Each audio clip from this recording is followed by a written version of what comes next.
សូមគោរពនឹងជម្រាបសួរអ្នកទាំងអស់គ្នាសូមស្វាគមន៍មកកាន់វីដេអូរបស់ខ្ញុំអញ្ចឹងនៅក្នុងវីដេអូនេះខ្ញុំសូមនិយាយអំពី Xiaomi Mi 10 Ultra ម្ដងទៀតបាទអញ្ចឹងកាលពីម្សិលមិញនេះខ្ញុំបានចេញវីដេអូមួយនិយាយអំពី Xiaomi Mi 10 Ultra មកនេះបាទអញ្ចឹងក្នុងវីដេអូនោះដែរខ្ញុំបាននិយាយថាវាមកជាមួយនឹងកាមេរ៉ាលាក់នៅក្នុងអេក្រង់នឹងតែម្ដងបាទអញ្ចឹងតាមពិតទៅវាអត់មានទេបងប្អូនបាទអញ្ចឹងពិតជាគួរឲ្យខ្មាស់មែនទែនមានន័យថាវាខុសនៅចំណុចអេក្រង់សំទោសនៅចំណុចកាមេរ៉ាដែលលាក់នៅក្នុងអេក្រង់មួយនេះប៉ុន្តែមិនអីទេមានចំណុចមួយចំនួនក៏ត្រូវដែរដូចជា120វ៉ាត់វាមកមែនបងប្អូនបាទអញ្ចឹងនេះគឺជាទូរស័ព្ទដ៏ទំនើបដ៏ premium របស់ក្រុមហ៊ុន Xiaomi តែម្ដងហើយមានទូរស័ព្ទមួយទៀតបងប្អូនបាទអញ្ចឹងគឺស៊េរី Redmi K30 Ultra ប្រកបផងដែរបាទអញ្ចឹងឥឡូវនេះយើងនឹងនិយាយអំពី spec របស់វាទាំង Xiaomi Mi 10 Ultra ហើយនិង Xiaomi Redmi K30 Ultra មកនេះផងដែរបាទអញ្ចឹងឥឡូវនេះយើងចាប់ផ្ដើមទាំងអស់គ្នា Mi 10 Ultra មកនេះគឺ Xiaomi ផលិតមកដើម្បីធ្វើការគម្រប់ខួប10ឆ្នាំរបស់ក្រុមហ៊ុន Xiaomi ហើយនេះគឺជា flagship ដ៏កំពូលរបស់ក្រុមហ៊ុន Xiaomi នៅក្នុងឆ្នាំ2020នេះផងដែរអញ្ចឹងនេះគឺជាទូរស័ព្ទកំពូលបងប្អូនច្បាស់ណាស់វាមកជាមួយនឹង Qualcomm Snapdragon 865 Plus ដែលជាម៉ាស៊ីនយ៉ាងខ្លាំងនៅក្នុងចំនួន Android តែម្ដងបាទចេញពីក្រុមហ៊ុន Qualcomm ហើយវាមានជម្រើស RAM ចាប់ពី12រហូតទៅដល់ 16GB ឯណោះបាទអញ្ចឹងពិតជាច្រើនមែនទែនចំពោះ RAM របស់វាបាទអញ្ចឹង RAM ច្រើនវាភាសាជាង RAM តិចបងប្អូនបាទអញ្ចឹងវាគួរផ្សំជាមួយនឹងម៉ាស៊ីនដ៏ខ្លាំងជាមួយនឹងអេក្រង់ដ៏លឿនណា RAM ដ៏ច្រើនទៀតនោះបាទអញ្ចឹងម៉ាស៊ីនរបស់យើងទូរស័ព្ទរបស់យើងរត់ទៅមុខយ៉ាងល្អតែម្ដងនិយាយចំពោះតម្លៃរបស់ Xiaomi Mi 10 Ultra មកនេះវាចាប់ផ្ដើមពី5299 យួនបាទអញ្ចឹងស្មើនឹង$763បាទអញ្ចឹង all the way up to 6999 យួនបាទអញ្ចឹងស្មើនឹង$1700ណោះចំពោះស៊េរីដ៏កំពូលប្រកបតែម្ដងបាទអញ្ចឹងគឺ 16GB RAM ជាមួយនឹង memory នៅក្នុងម៉ាស៊ីនហ្នឹងគឺ512តែម្ដងបាទអញ្ចឹងម៉ាស៊ីនខ្លាំងបងប្អូន RAM ច្រើនទៀតដូចខ្ញុំនិយាយមិនអញ្ចឹងណា RAM 16GB នេះគឺ overkill ទៅហើយប៉ុន្តែសម្រាប់ទូរស័ព្ទកំពូលវាមិនចោទជាបញ្ហាអីទេបងប្អូនបាទអញ្ចឹងបាន RAM ច្រើនកាន់តែប្រសើរអញ្ចឹងឥឡូវនេះសូមកែចំណុចមួយដែលខ្ញុំបាននិយាយថាវានឹងមកជាមួយនឹងកាមេរ៉ាលាក់នៅលើអេក្រង់ហ្នឹងតែម្ដងបាទអញ្ចឹងវាអត់ទេបងប្អូនវាមកជាមួយនឹងInfinity O ជាភាសា Samsung ឬក៏ whole point អីចឹងទៅបាទអញ្ចឹងកាមេរ៉ាមួយគ្រាប់ដែលចុះនៅលើអេក្រង់ហ្នឹងតែម្ដងដែលមានទំហំ20 megapixel ទៅលើកាមេរ៉ាខាងមុខរបស់ Xiaomi Mi 10 Ultra មកនេះហើយវាក៏អាចធ្វើការថតវីដេអូបានត្រឹមតែ 1080 ផងដែរបាទអញ្ចឹងសង្ឃឹមថាមាន EIS ទៅចុះបាទអញ្ចឹងយើងឃើញថានៅលើ Xiaomi Mi 10 ពីមុនមកនេះអត់មាន EIS អីទេសម្រាប់ធ្វើការលំនឹងវីដេអូរបស់យើងចំពោះផ្នែកអេក្រង់របស់ Xiaomi Mi 10 Ultra មកនេះវាមកជាមួយនឹងបច្ចេកវិទ្យាអេក្រង់ OLED ដែលមានទំហំ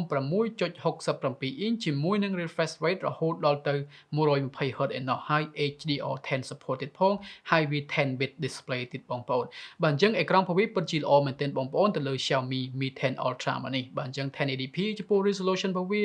បាទអញ្ចឹងវារៀងទៀបមែនប៉ុន្តែយើងបាន 120Hz យើងបាន color 10bit ណាយើងបាន HDR10 support ទៀតបាទអញ្ចឹងអេក្រង់របស់វាគឺ A+ ទៅហើយមិនចោទជាបញ្ហាអីទេនិយាយដល់កាមេរ៉ារបស់ Xiaomi Mi 10 Ultra មកនេះមានទំហំ48 megapixel ជា lens gold ជាមួយនឹង sensor យ៉ាងធំតែម្ដងហើយនៅពេលលើនឹងគឺជា periscope lens ដែលមានទំហំ48 megapixel ដូចគ្នាដែលអាចធ្វើការ zoom បានរហូតដល់ទៅ 120x digital zoom ឯណោះបាទអញ្ចឹងពិតជាខ្លាំងមែនទែនបងប្អូនហើយវាអាចធ្វើការ zoom ដូចជា 5x optical zoom តែប៉ុណ្ណោះបាទអញ្ចឹងនៅចាញ់ P40 Pro Plus បន្តិចចំពោះ optical zoom របស់វាហើយ lens បន្ទាប់មានទំហំ12 megapixel សម្រាប់ធ្វើការថត portrait mode ហើយយើងក៏អាចធ្វើការ zoom បាន 2x ផងដែរទៅលើ lens portrait mode របស់ Xiaomi Mi 10 Ultra មួយនេះ lens ចុងក្រោយមានទំហំ20 megapixel ជា ultra wide angle lens ស្មើនឹង128 degree field of view បាទអញ្ចឹងបើសិនយើងគិតជា full frame equivalent វិញគឺស្មើនឹង12 mm បាទអញ្ចឹងពិតជា wide មែនទែនបងប្អូន wide ជាង wide angle lens ដែលមាននៅលើ Samsung Galaxy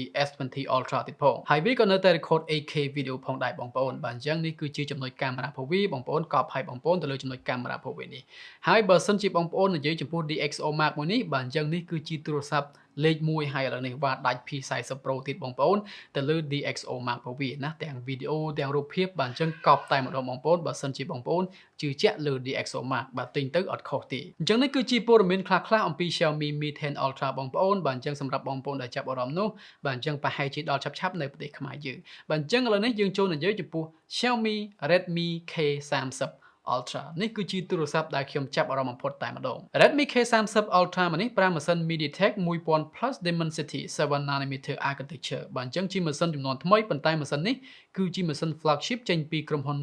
Mediatek តែម្ដងបងប្អូនម៉ាស៊ីនខ្លាំងមែនទែនមិនចោតជាបញ្ហាអីទេប៉ុន្តែវានៅក្រោម Qualcomm Snapdragon 865បន្តិចប៉ុន្តែវាលើ Exynos 990របស់ក្រុមហ៊ុន Samsung ផងដែរដែលមាននៅលើ Samsung Galaxy Note 20 Note 20 Ultra អញ្ចឹងទៅបាទអញ្ចឹងបើសិនជាបងប្អូនចង់បានទូរស័ព្ទតម្លៃទាបម៉ាស៊ីនខ្លាំងបាទអញ្ចឹងគួរតែមើលទៅលើ Redmi K30 Ultra មួយនេះវាមានតម្លៃ$280តែប៉ុណ្ណោះចំពោះ base model របស់វាដែលមាន RAM 6GB ជាមួយនឹងអង្គផ្ទុកទិន្នន័យនៅក្នុងម៉ាស៊ីនហ្នឹង 128GB ប៉ុន្តែបើសិនជាបងប្អូនចង់បាន RAM 8អញ្ចឹងទៅបាទអញ្ចឹងមានចំណុចផ្សេងទៀតបងប្អូនអញ្ចឹងតម្លៃ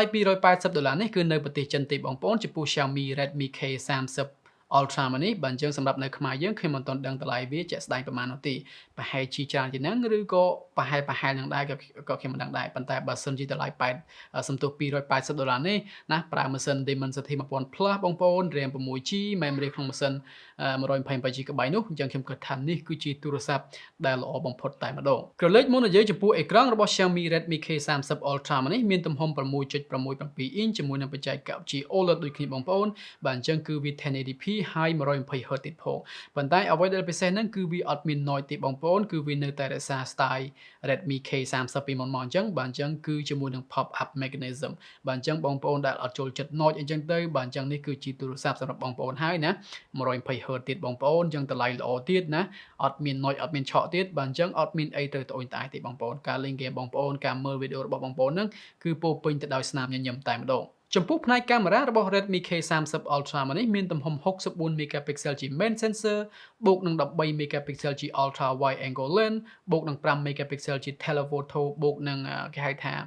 macro capability នៅក្នុង5 megapixel នឹងផងហើយ lens ចុងក្រោយហ្នឹងមានទំហំ2 megapixel សម្រាប់ធ្វើការកាត់ portrait តែប៉ុណ្ណោះហើយវាក៏អាចធ្វើការថត 4K video ផងដែរហើយចំពោះកាមេរ៉ាខាងមុខរបស់ Redmi K30 Ultra មកនេះបាទអញ្ចឹងមានទំហំ20 megapixel ដូចទៅនឹង Xiaomi Mi 10 Ultra អញ្ចឹងបងប្អូនប៉ុន្តែវាប្រើ pop up គេហៅថា motor បើកបិទអញ្ចឹងណាបាទអញ្ចឹងវាលយមួយយ៉ាងដែរចំពោះ motor បើកបិទនៅលើ Xiaomi Redmi K30 Ultra មកនេះនិយាយដល់ថ្មរបស់ Redmi K30 Ultra មកនេះមានទំហំ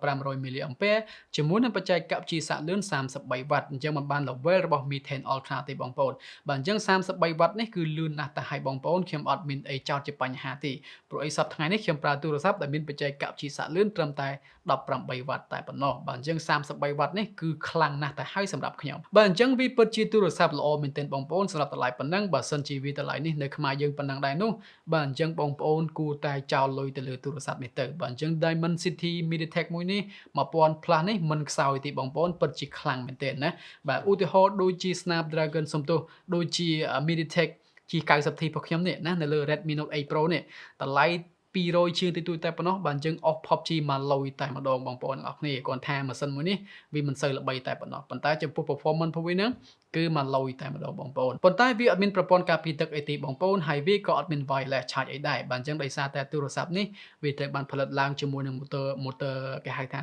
ហូតចុះហូតឡើងអញ្ចឹងណាបាទអញ្ចឹងវាពិបាកធ្វើការដាក់ប្រព័ន្ធការពារទឹកហើយដោយសារតែតម្លៃវាទាបទៀតនោះបាទអញ្ចឹងពិតជាមិនអាចទេសម្រាប់ក្រុមហ៊ុនដែលដាក់ប្រព័ន្ធការពារទឹកឲ្យយើងបាទអញ្ចឹង wireless charge នេះវាសម្រាប់អ្នកខ្លះក៏សំខាន់ទៅសម្រាប់អ្នកខ្លះក៏មិនសំខាន់ទៅសម្រាប់ខ្ញុំមិនសូវចោទជាបញ្ហាអីប្រហែលទេណាបាទអញ្ចឹងសម្រាប់តម្លៃប៉ុណ្ណេះបើសិនជាមិនដល់នៅថៃប៉ុណ្ណឹងដែរនៅខ្មែរយើងប៉ុណ្ណឹងដែរអញ្ចឹងខ្ញុំប្រហែលជាចំណាយលុយទិញមួយហើយចុះបងប្អូនវិញអូខេអញ្ចឹងនេះគឺជាអ្វីដែលខ្ញុំចង់និយាយទៅលើ Xiaomi Mi 10 Ultra ហើយនិង Xiaomi Redmi K30 Ultra មកនេះបាទអញ្ចឹងសង្ឃឹមថាអ្នកទាំងអស់គ្នាចូលចិត្តអញ្ចឹងយើងជួបគ្នានៅវីដេអូក្រោយពេលនេះសូមគិតជម្រាបលាបងប្អូនប៉ុណ្ណឹងសិនបាយបាយ